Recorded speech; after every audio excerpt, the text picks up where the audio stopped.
Namaskar. I'm Harpreet Kaur and I welcome you all to our live and interactive session. You're watching us on PM eVidya channel number 9. This session is meant for the students of class 9 and the subject that we have taken up today is English. Under the subject English, we are going to take chapter number 6 of your textbook titled My Childhood. Now that's quite interesting because we are going to talk about someone's special childhood. Yes, he was an eminent personality and of course he has done a lot for the country and its people, for our country to be honest. But who was he and why his childhood was special and why we are talking about it, because there's so many lessons that we can derive from his childhood anecdotes. There's so much that we can learn from him as a person, as a leader.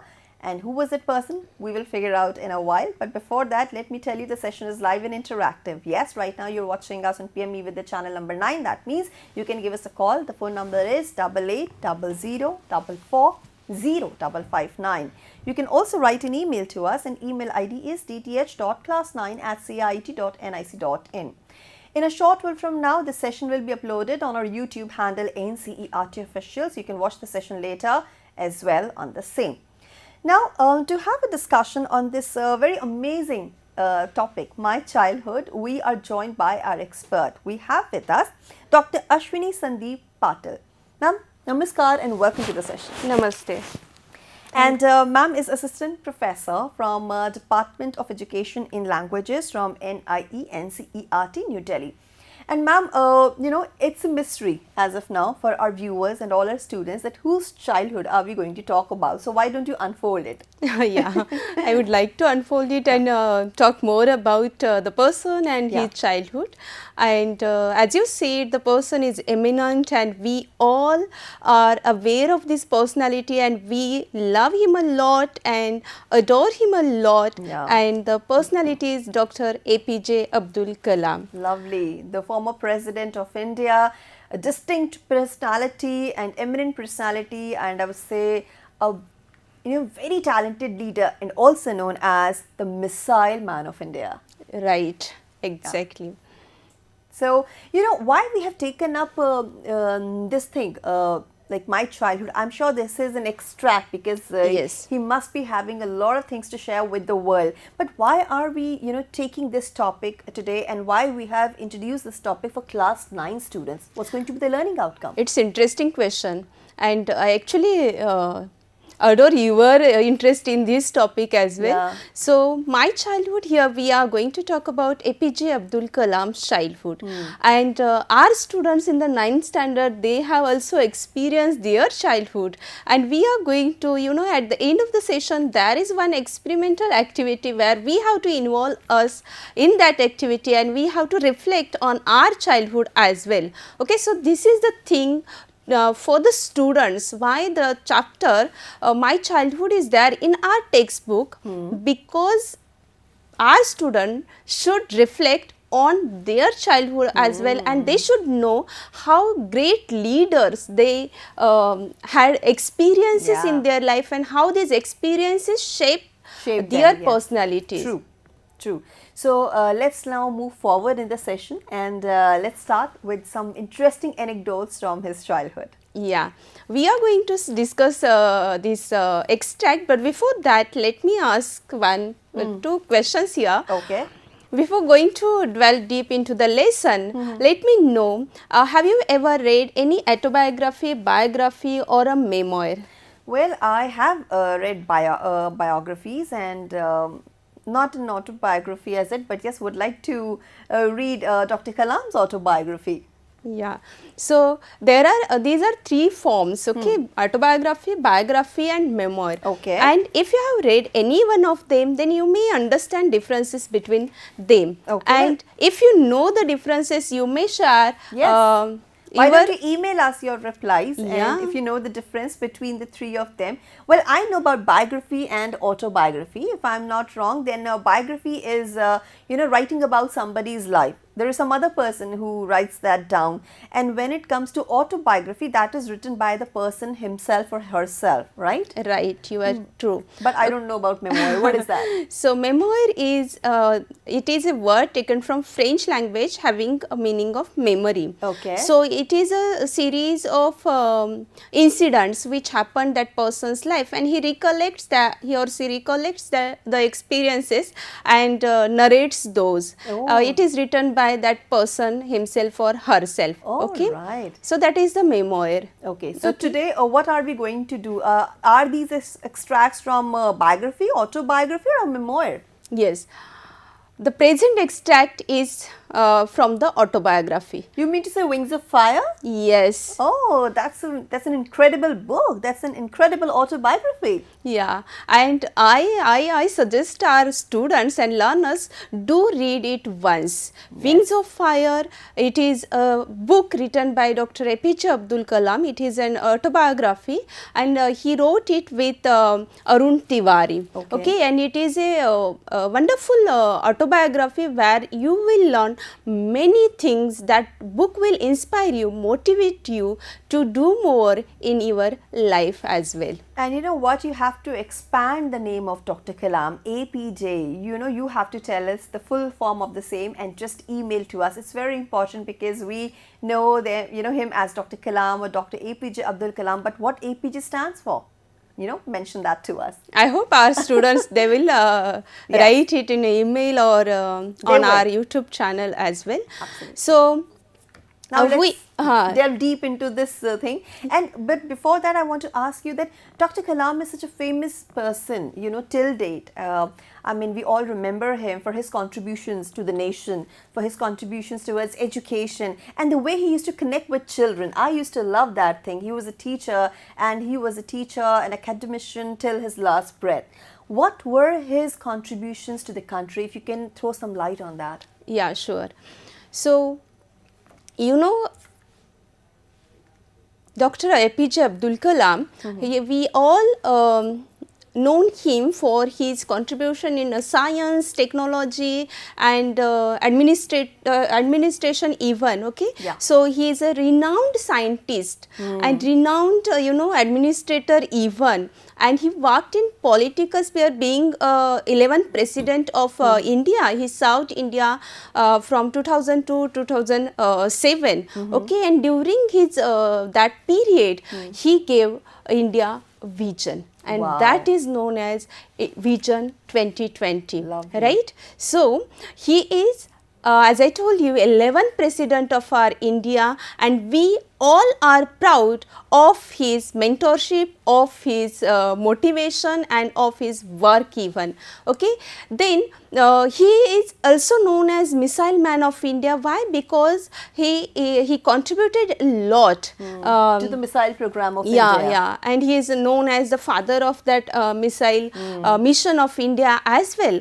And for his contribution in science and in technology, administration, then in political field, he you know, received some honors even. So he got Padma Bhushan in 1981, then Padma Vibhushan in 1990, then India's foremost, and we all know, yes. yeah, na, Bharat Ratna. yes, Bharat Ratna, the highest civilian honor award, that one yeah. receives. And you know, I really, I fondly remember him as somebody who has this amazing quality of connecting with people from different stratas of life. I remember him flying a fighter plane, traveling by train, you know, connecting with the students all over India and across the globe as well. He was indeed a man with the vision, and Vision 2020 was given by him. And you have also mentioned something very important here. He was a prolific writer too. Okay, well, I mean, Wings of Fire, you know, is a testimony of that. Yeah, right.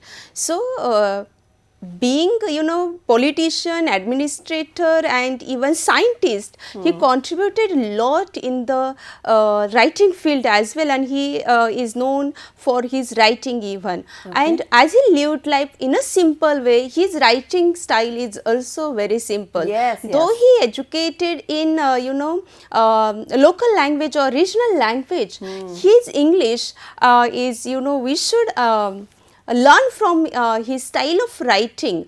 And any person, even that may be a student or anybody who may be not that much literate, can understand what Kalam wants to convey here. You're absolutely right here. And here, since we're going to talk about Wings of Fire, and we're going to read extracts from that, but there is another book that he has written, and it talks about his last day as a president of India, what all he did the entire day and how was his tenure. I'm in the process of reading that book, and trust me, I completely agree with you. Writing is so simple that anybody can understand. You don't need to be so fluent in English. He hasn't used any bombastic words, no show off, just simple plain expression of what he felt. And that is we can say that real quality of a writer, Yes. to make it available in common man's language To the masses, yes. So, and as you said, he is a visionary person. So he was a person who was having full of ideas and ideas for the betterment of the nation. That's right. Throughout his life, he just thought about the betterment of the nation, and he contributed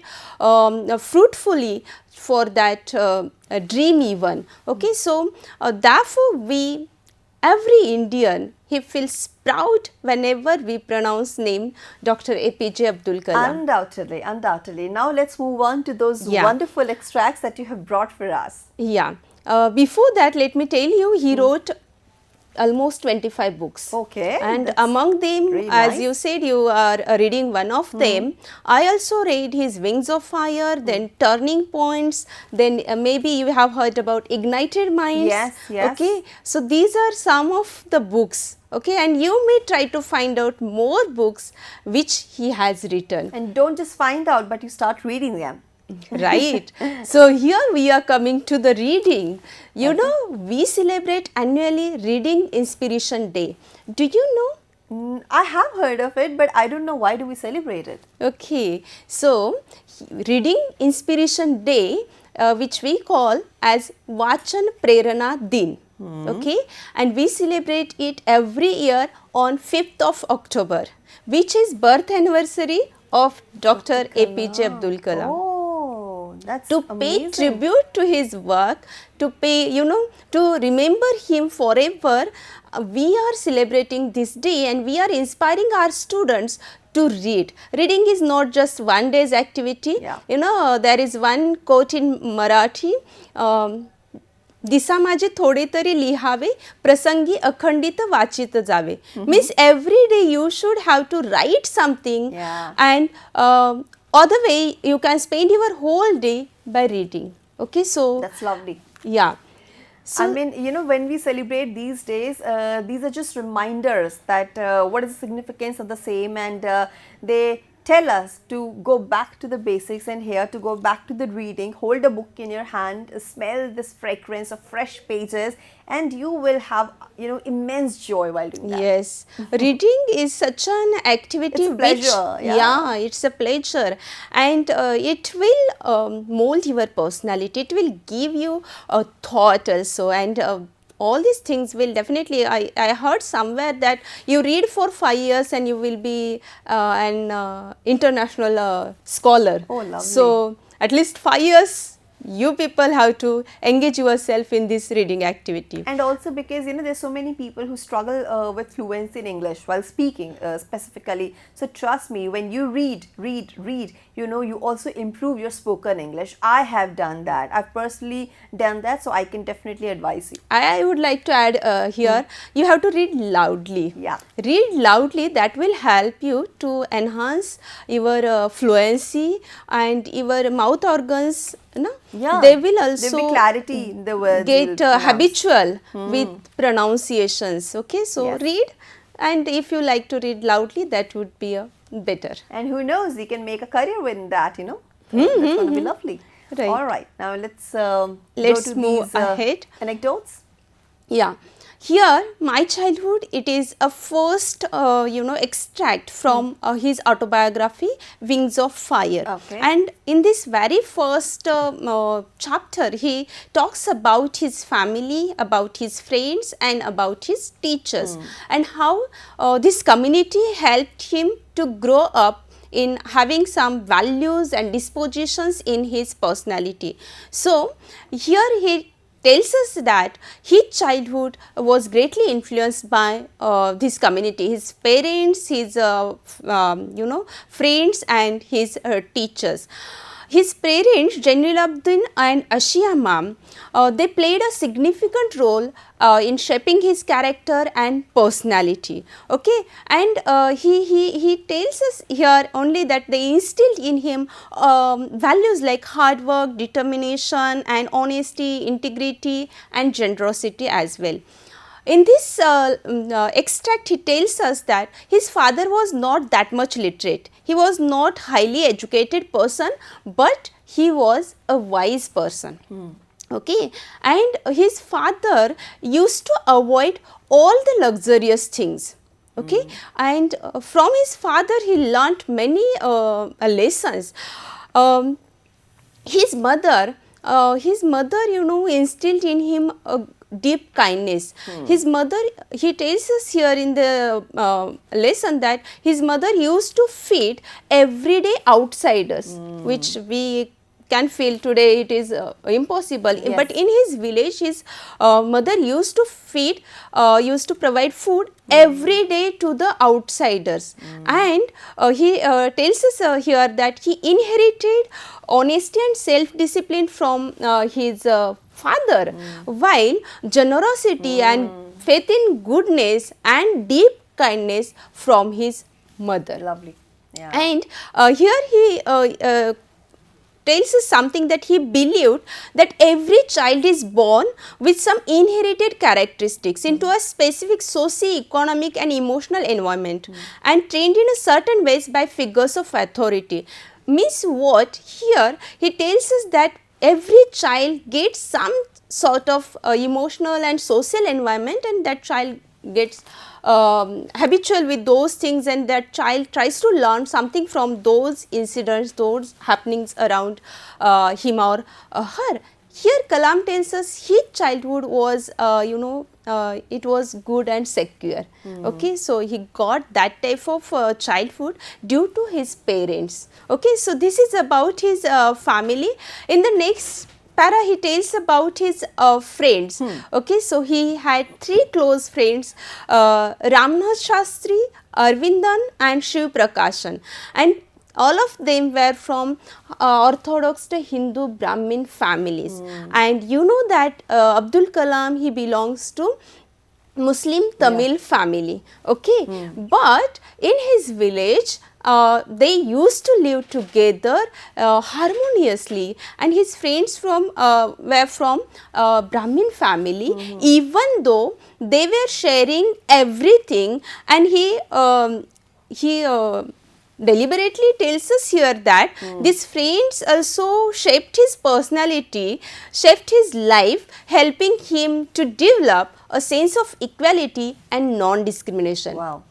Which is quite essential in today also. We should have this sense of equality and non-discrimination, and I thought might be for this reason the lesson is here. And especially if you are a leader of a country like India, where there's so much of diversity. So if you have these values, then definitely you may get high and high, right? Of course, because you are a product of your own experiences, whatever you have witnessed around you during your childhood days, the way your parents treated you, or the way they themselves, I would say, treated the outsiders. I think it shaped the personality of Dr. Kalam in a way that he too became self-disciplined, honest, generous, benevolent and whatnot, and an amazing leader, of course.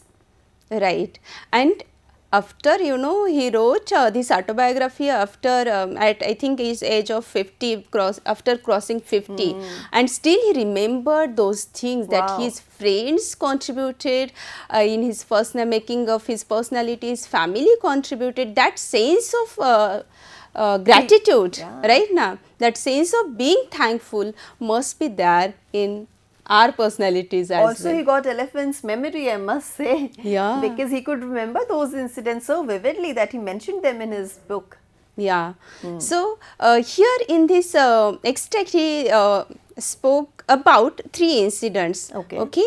And in the first incident, he talks about Sri Sitaram Kalyanam ceremony, during which his family used to support and take active participation in the religious ceremony of Hindu community. Even though being Muslim community, he is a part of that community, but they were actively participated into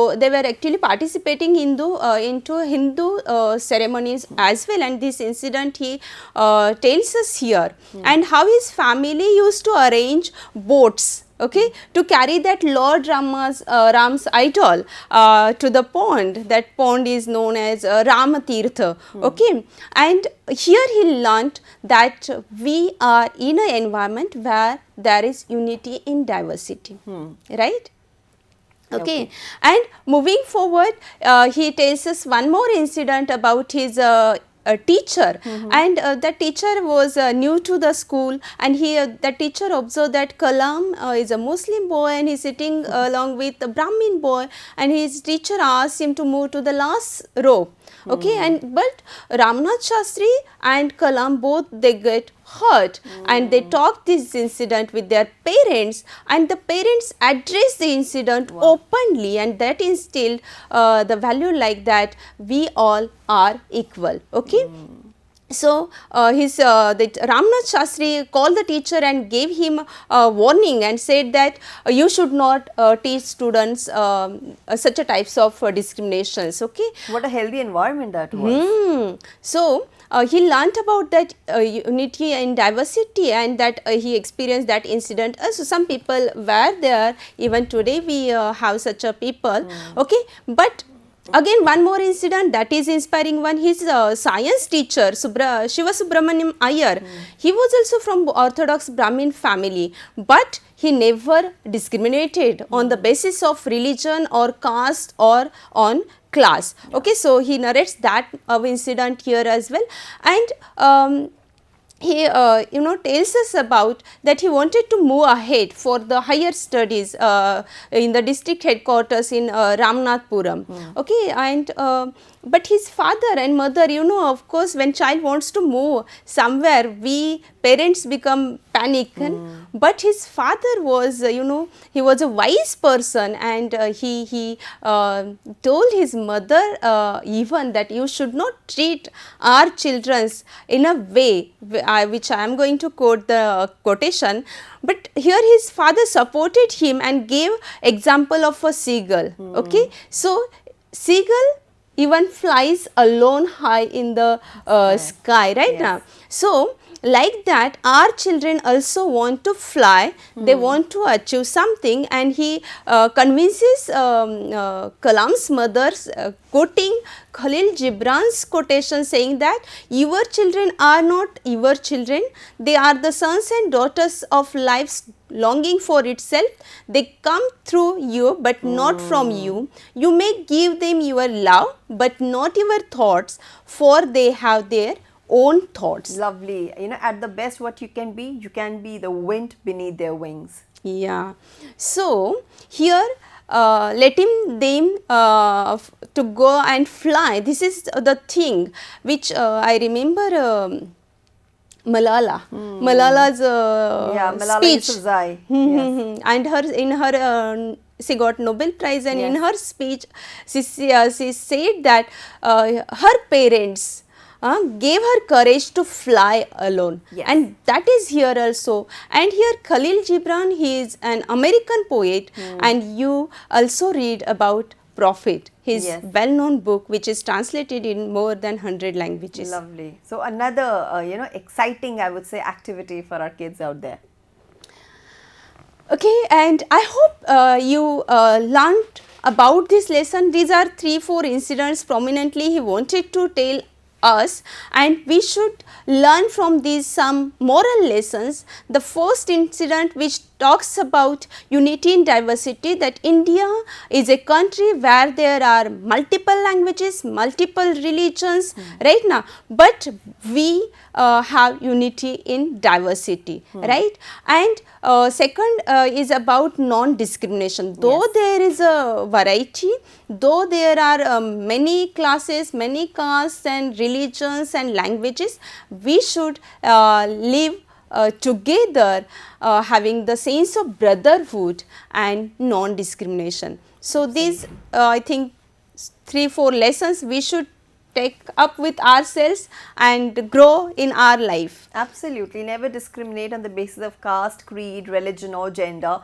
and be really honest, disciplined and be generous, because you just don't have to think about yourself. Be selfless. And sometimes, you know, selflessness doesn't only come when you just think about your family. The whole world is your family now. So think about others, not just your family members, relatives or friends, but think about the people in general, the strangers you meet along the way. If you can help them, and be very I would say truthful in your endeavors, because that is how, you know, you can actually reach your goals and be as famous, as loved and as you know, wanted, like Dr. APJ Abdul Kalam. Yeah. And now, ma'am, we have almost you know, run short of time, so we can wind up the session over here. And is there anything else that you would like to share? Is there any other activity I would left? like to have one activity. You students, you learners also try to write about your childhood. Absolutely. Okay, which incidents, which memories you feel that those incidents and memories shaped my childhood. Okay, you write about that. And one more small activity, read poem Song of Youth. Okay, it is written by Dr. APJ Abdul Kalam. That will give you a dream. Okay? Right. So thank you so much, ma'am, for your contribution to the session. Thank you for inviting me here. Indeed a pleasure hosting you and knowing a little bit more about Dr. Kalam. It's an ocean of knowledge, and that was just a little drop of water, you know, that we have received from it, but a lot is yet to come your way, which you can do. Now, I'm closing the session over here, but before I leave, it's time for us to make an important announcement. This is regarding the All India Children's Educational E-Content Competition. The last date has been extended once again for you. 31st of January 2025 is the last date. For more details, please log on to our official website www.cit.ncert.gov.in, or you can scan the QR code on the screen. This competition is open for all. And now let's take a quick look at the schedule, what all programs are coming ahead. So we are through with the session in English. In a short while from now, you can watch our session on sciences. The topic is right there. At 3 p.m. we will bring you a session on social science, followed by a session in mathematics. Simultaneously, you can watch Charcha as well. From 4 to 5 p.m. is the time for our online training program. Today is the last day of the session, where we are talking about use of ICT when it comes to teaching and learning of languages. 5 p.m. is the time for Sahyog, followed by a program on school leadership development at 5:30 p.m. With this, it's a wrap. This is me, Harpreet Kaur, taking leave of you. Namaskar.